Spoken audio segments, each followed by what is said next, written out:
तो ये हुआ है कि डॉक्टर जयशंकर ने एससीओ में जो बातचीत की है उसका इस वक्त दूर दूर तक चर्चा है, क्योंकि डॉक्टर जयशंकर ने पाकिस्तान पर भी अटैक किया है और चाइना पर भी अटैक किया है और बड़े सख्त अल्फाज इस्तेमाल किए हैं।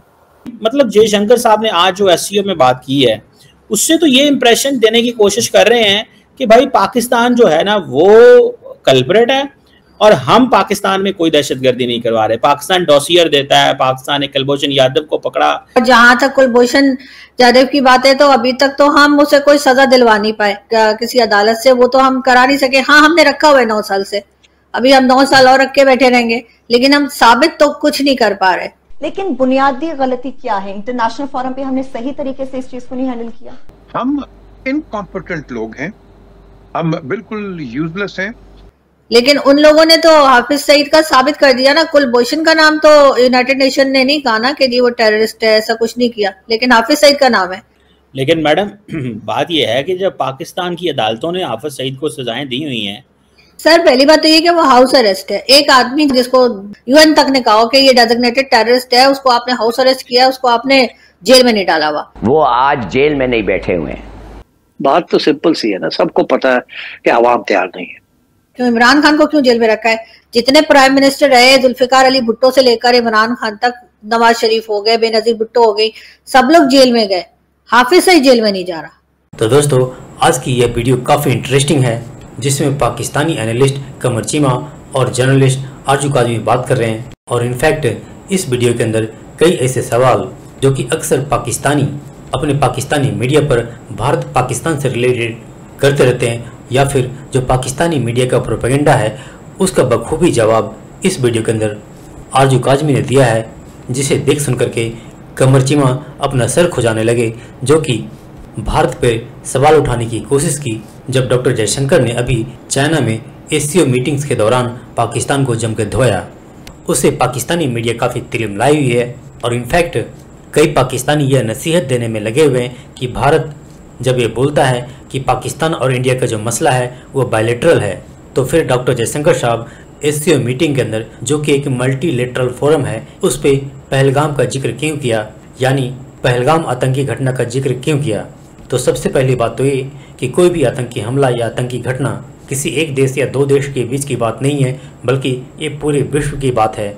और दूसरा, ये जो पाकिस्तानी ये कह रहे हैं कि आखिर बार बार भारत पहलगाम घटना का जिक्र क्यों किया है, तो ऑफकोर्स इसका सीधा जवाब है कि भारत अब किसी आतंकी घटना को न भूलेगा न ही पाकिस्तान को भूलने देगा, जब तक कि उसकी सज़ा पाकिस्तान को मिल न जाए। तो दोस्तों, आइए देखते हैं आज की इस लेटेस्ट वीडियो को।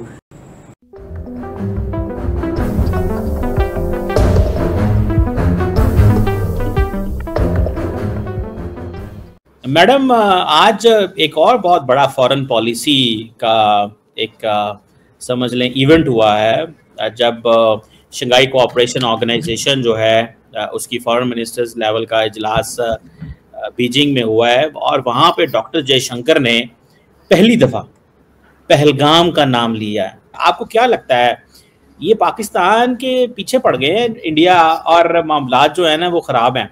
तो मैडम क्या करना चाहिए? देखिए, पाकिस्तान तो भारत को कहता रहे आए जॉइंट इन्वेस्टिगेशन करें, तो आप क्या समझती हैं जॉइंट इन्वेस्टिगेशन पे भारत क्यों रेडी नहीं होता? सर, शायद इस जो उनके से उनका मीडिया भी बात करता है, उनके पॉलिटिशियंस भी कहते हैं कि जी पहले भी कई बार इस किस्म के अटैक्स और इंसिडेंट्स हुए हैं, लेकिन पाकिस्तान ने कोई साथ नहीं दिया।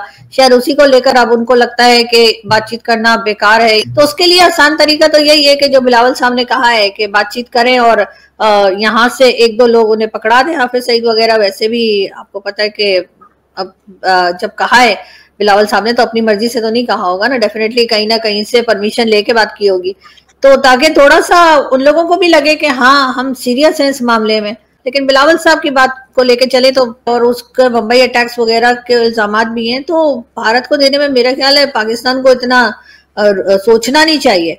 भारत को आप दे दें, अगर आपके एक आदमी दो लोगों को दे देने से आपके 26 करोड़ की आबादी की जान जो है वो बचती है और टर्म्स बेहतर होते हैं, तो इससे अच्छी क्या बात हो सकती है? लेकिन मैडम बात यह है कि जब पाकिस्तान की अदालतों ने हाफिज सईद को सजाएं दी हुई हैं व्हाटएवर इशू के ऊपर, तो फिर क्यों भारत को दिया जाए या कहा जाए कि ये भारत के पास जाएगा? इससे तो आपकी सॉवरेनिटी कॉम्प्रोमाइज होती है। भारत को ही वो उस सेंस में तो कोई अमेरिका थोड़ा ही है कि आके यहाँ पे एमएल कासी को ले जाएगा और किसको ले जाएगा। नहीं सर, मुझे नहीं लगता कि ऐसा कुछ होगा। और दूसरा, पाकिस्तान ने हाफिज सईद को कोई प्रॉपर सजा नहीं दे रखी है। सभी जानते हैं कि वो हाउस अरेस्ट है, उसको हाउस अरेस्ट किया हुआ है। अब हाउस अरेस्ट का क्या मतलब होता है? किसी को क्या पता वो कब बाहर घूम रहा है, कब घर के अंदर है, घर में उसने सारी फैसिलिटीज आपने उसको दी हुई है, किस लिए? जिसको यूएन तक ने कहा कि ये डेजिग्नेटेड टेररिस्ट है, उसको आपने हाउस अरेस्ट किया, उसको आपने जेल में नहीं डाला हुआ। क्यों इमरान खान को क्यों जेल में रखा है? इमरान खान अगर कहते हैं कि जी मैं बनी गाला रहना चाहता हूँ, या इमरान खान को कहें कि बनी गाला में हाउस अरेस्ट हो जाए, वो तो कर रहे नहीं है। जितने प्राइम मिनिस्टर रहे, जुल्फिकार अली भुट्टो से लेकर इमरान खान तक, नवाज शरीफ हो गए, बेनजीर भुट्टो हो गई, सब लोग जेल में गए। हाफिज सईद जेल में नहीं जा रहा, उसको तो बहुत ही सख्त किस्म की सजा मिलनी चाहिए अगर भारत को नहीं देना चाहते। वैसे मैं तो कहती हूँ भारत को दे दें, रखकर करना भी क्या है। नहीं, वो जारी बात है मैडम, बहुत सारे लोग कहेंगे पाकिस्तान के अंदर तो एक नया वो शुरू हो जाएगा। इस तरह तो कल पाकिस्तान कहेगा जी कि फलां बंदा हमें इंडिया से चाहिए, उसने ये एक्टिविटी करवाई है, तो फिर तो क्या इंडिया देगा? सर मगर पाकिस्तान ने तो कभी भारत पे ये इल्जाम भी नहीं लगाया कि हमारे यहाँ कुछ टेररिज्म जो हुई है, या कि किसी खास आदमी का नाम। वैसे तो हम खैर बलूचिस्तान वगैरह में कह देते हैं, अभी हमने वो फितनौल हिंदुस्तान एक नया नाम रख दिया है, लेकिन हमने कोई खास किसी आदमी का नाम तो नहीं बताया। भारत तो कई नाम बता चुका है, एक लंबी लिस्ट है भारत जो देता है। हमने तो कोई लिस्ट नहीं दी और हमने तो कोई नाम नहीं बताया।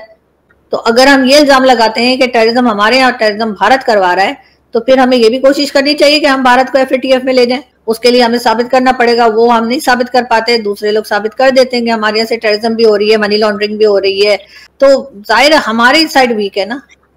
तो मैडम हमने वो कुलभूषण यादव को पकड़ा तो था, वो तो सबूता बंदा हमारे पास जिंदा सलामत। और जहां तक कुलभूषण यादव की बात है, तो अभी तक तो हम उसे कोई सजा दिलवा नहीं पाए किसी अदालत से, वो तो हम करा नहीं सके। हाँ, हमने रखा हुआ है 9 साल से, अभी हम 9 साल और रख के बैठे रहेंगे, लेकिन हम साबित तो कुछ नहीं कर पा रहे। लेकिन उन लोगों ने तो हाफिज सईद का साबित कर दिया ना। कुलभूषण का नाम तो यूनाइटेड नेशन ने नहीं कहा ना कि जी वो टेररिस्ट है, ऐसा कुछ नहीं किया, लेकिन हाफिज सईद का नाम है। आप अभी गूगल करें, आपको अभी मिल जाएगा, कुलभूषण का नहीं मिलेगा। तो सर कहीं ना कहीं हमारी वीकनेसेस हैं। मैडम अगर देखा जाए तो सिर्फ पाकिस्तान ही, दुनिया के और मुल्कों की भी बहुत ज्यादा जारी बात है प्रॉब्लम्स हैं इस हवाले से। लेकिन सवाल ये पैदा होता है कि हम ये जो हमारा जो इम्प्रेशन है कि जी हम दहशतगर्दी करवाते हैं, पाकिस्तान तो बार बार एक ही चीज़ कह रहा है कि भाई हम तो मुतासरीन में से हैं। बंदे तो अभी पिछले साल 1000 बंदा पाकिस्तान में मरा है दहशतगर्दी की वजह से। तो पाकिस्तान तो ये कहता है। सर हिलरी क्लिंटन ने पाकिस्तान को ही कहा था ना कि अगर आप बैकयार्ड में सांप पालेंगे तो आपको ही डसेंगे, तो वो क्यों कहा था? अब उधर तो भारत का कोई लेना देना नहीं है ना, सारी दुनिया देख रही है। कभी उसामा बिन लादेन निकल आता है, तो कभी लखवी निकल आता है, तो कभी ये हाफिज सईद है, तो कभी मसूद अजहर है।